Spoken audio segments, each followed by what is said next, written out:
assiste meu canal, sejam bem-vindos para mais um vídeo aqui no nosso canal do lado de cá. Queria agradecer a todos vocês pelo último vídeo, vários comentários, muitos feedbacks e eu queria agradecer mesmo de coração, porque isso motiva a gente a fazer novos vídeos, né? Então eu tô aqui trazendo mais um Casos Misteriosos para você. Deixa aquele joinha aí, se inscreva no canal e bora pro vídeo!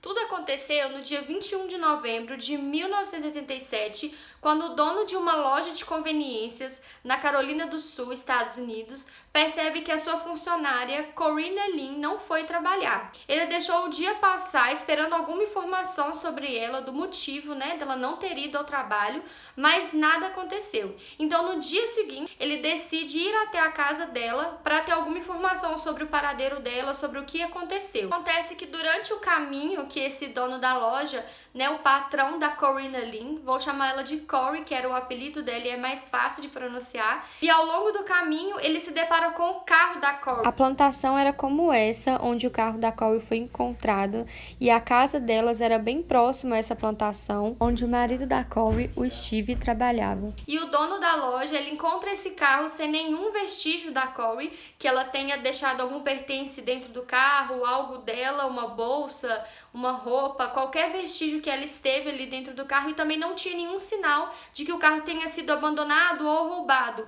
Parecia que somente alguém tinha estacionado o carro ali e tinha desaparecido. E infelizmente foi o que exatamente aconteceu. A Corey, ela saiu de casa para trabalhar no dia 21 de novembro e após esse horário que ela saiu da casa dela, ela nunca mais foi vista. Logo após o dono da loja chegar nesse local, que era próximo à plantação, e se deparar com o carro dela, ele seguiu adiante e foi até a casa da Corey, onde ele encontrou o marido e as filhas, os filhos e as filhas da Corey.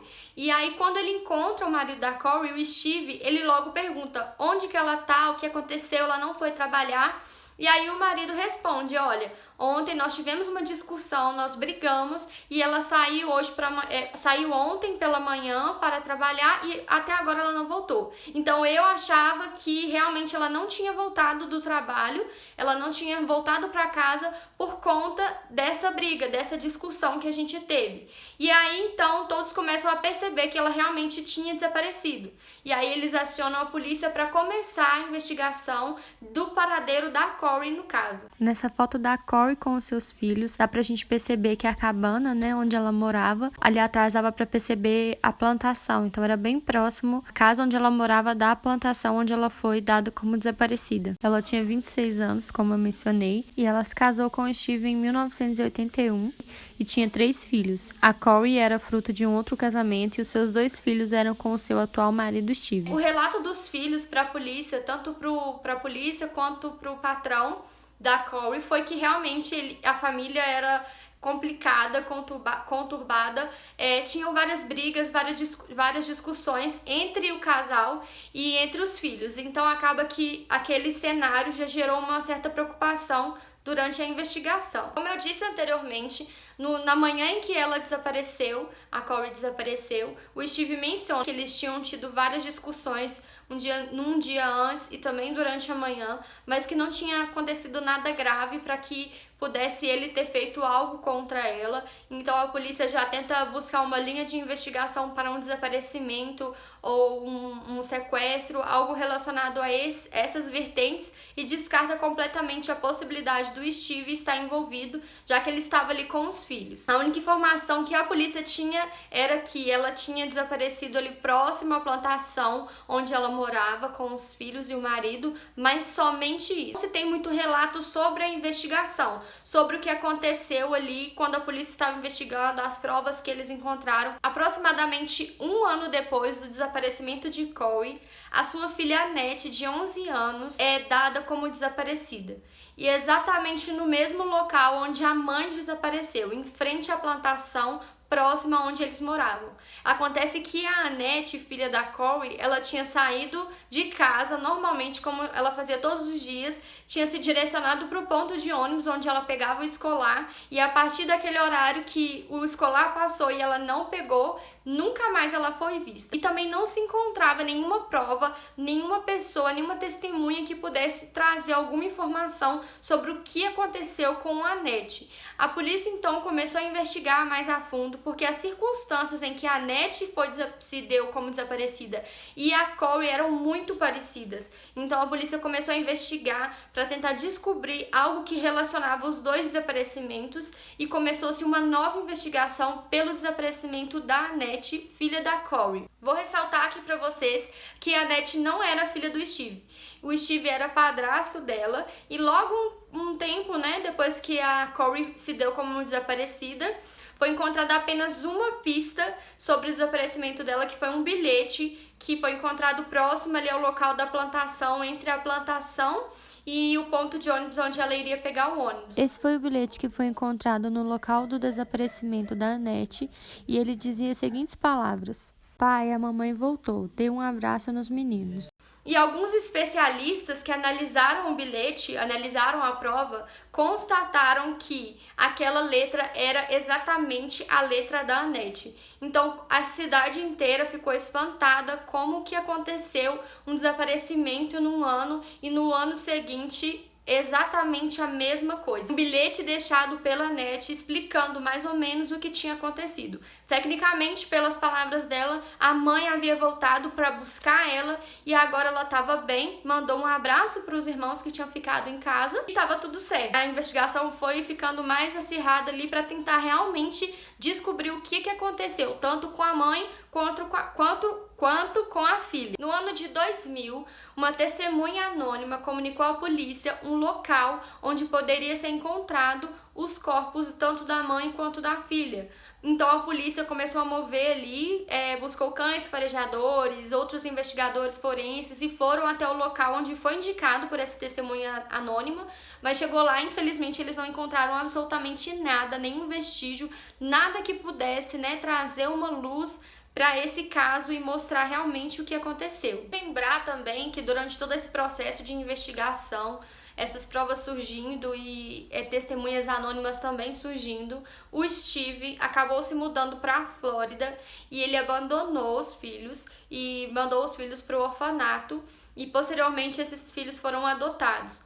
Mas isso foi um ato muito suspeito porque do nada ele decidiu mudar da onde ele estava e simplesmente apagou assim a sua história. Ele foi morar sozinho na Flórida e deixou os filhos no orfanato. Uma coisa que chama muita atenção nesse caso é que algumas informações não foram consideradas relevantes no caso, mas que tinham um peso enorme para poder definir a linha de investigação. Uma dessas coisas era as informações que a professora da Annette forneceu para a polícia durante a investigação. Ela disse, ela definiu o perfil da garota como uma criança infeliz. Ela sempre andava de cabeça baixa, sempre ficava muito quietinha e não demonstrava nenhum sinal assim de uma criança alegre, uma criança saudável. Ela sempre estava ali com aquele semblante triste, sempre andando de cabeça baixada, e a professora sempre achou esse comportamento estranho e investiu nela para tentar descobrir, por que ela era assim, se havia alguma coisa acontecendo com ela ou com a família dela. Outra informação que não foi considerada relevante na época foi o relato de um dos filhos do casal que dizia que achava muito estranho o passado do pai. Um dos relatos que também chamaram muito atenção foi a fala de um dos filhos do casal. Ele disse que achava o passado do pai muito estranho, dado o fato que ele tinha se casado 3 vezes e que no primeiro casamento o pai dizia que a mãe e a filha, no caso, a esposa do Steve e a filha que ele teve com essa primeira esposa, elas tinham sido mortas em um acidente e haviam sido mortas queimadas, ou seja, não tinha nenhuma prova, nenhuma certidão, não tinha nada que comprovasse a existência delas por causa desse incêndio. A segunda esposa, o Steve disse que também teve uma filha, mas que se separou da esposa e nunca mais teve nenhuma notícia delas. Elas desapareceram da cidade, não teve nenhuma informação sobre elas. Gente, do nada o sol baixou.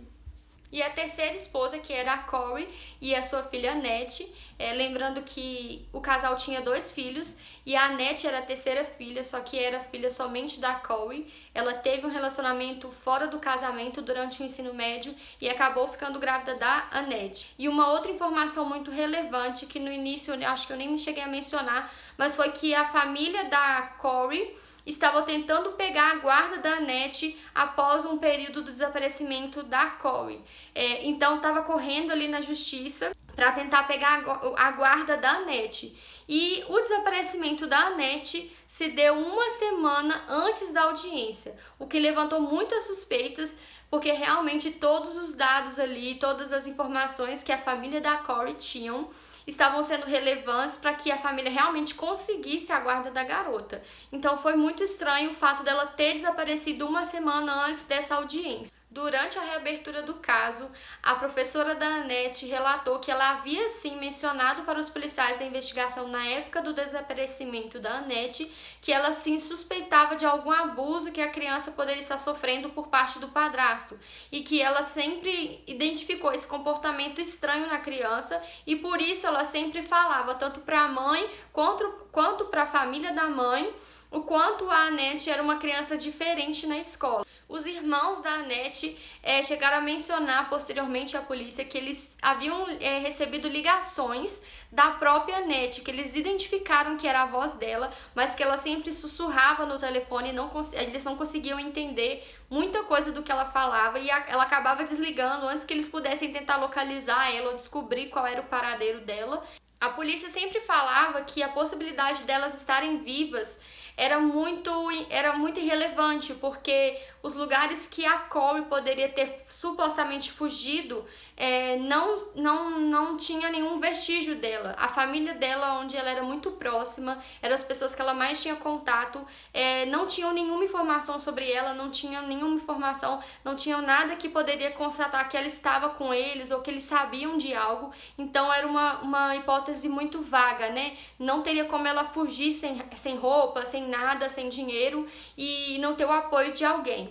Agora eu vou falar um pouco sobre as teorias que foram criadas a partir desse caso, mediante a todas as circunstâncias e as provas que foram relatadas tanto pelas famílias, tanto pela polícia. A primeira teoria, as pessoas da cidade diziam que a Corey tinha um amante secreto e que o Steve sempre estava ali tentando descobrir, por isso eles tinham muitas brigas na família. E aí, um certo dia, a Corey não aguentou mais e fugiu com esse amante, deixou essa informação para a filha, Annette, falou com ela que iria voltar para buscar ela. E num certo dia, ela encontrou com a Annette, pegou ela e fugiu com ela. Então, supostamente não seria um desaparecimento, seria uma fuga. Fugiram em que elas estão vivas em algum lugar e ela teve realmente, a Corey teve realmente um apoio de um certo amante que poderia ter financiado, poderia ter ajudado, já que a família dela não tinha nenhuma ligação com o desaparecimento dela ou fuga. A segunda teoria diz que realmente a Corey ela foi morta pelo Steve, ela acabou tendo uma discussão mais grave e pode ter sido uma morte acidental ou realmente uma morte provocada e ele consumiu com todos os vestígios que poderiam ter trazido essa linha de investigação voltada para ele. E a Annette sabia de algo e vinha sendo ameaçada pelo padrasto caso ela falasse alguma coisa. E em dado momento ela foi obrigada a escrever o bilhete com as próprias mãos para tentar mostrar que realmente ela tinha fugido com a mãe. E aí ele acabou também tirando a vida da Annette para que ela não informasse nada sobre o que tinha acontecido com a mãe. A terceira teoria ela é voltada muito para a plantação, para o lugar onde eles moravam, porque eram 6 hectares, era um lugar bem grande. Então a teoria vai dizer que aquele lugar era um lugar de sumiço constante.